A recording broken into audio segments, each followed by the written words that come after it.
周柏豪先後參與多個綜藝節目而榮升大灣區男神。佢喺2016年同圈外女友結婚，其後生咗一個女一個仔。2018年，周柏豪被踢爆，豪斥3300萬購入清水灣豪宅新盤。之後佢表示係送俾老婆嘅禮物嚟㗎。周柏豪婚後積極揾奶粉錢，喉嚨唔舒服都用濕潤呼吸道嘅儀器緊急滋潤喉嚨。之後就趕去長沙錄影。日前佢就自爆生日只係瞓咗4個鐘咋。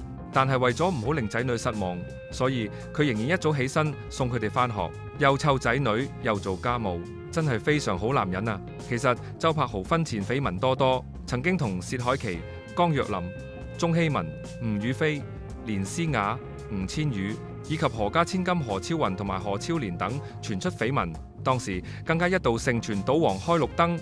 當年何超雲親自到場欣賞周柏豪嘅舞台劇演出，仲買埋佢嘅 CD 同攞簽名。不過2011年，何超雲就喺微博暗串，有人利用佢增加人氣，盛傳矛頭直指周柏豪。而喺大年初三赤口當日，陳山聰更加忽然喺微博連環發炮，話有人利用其他人博見報啊！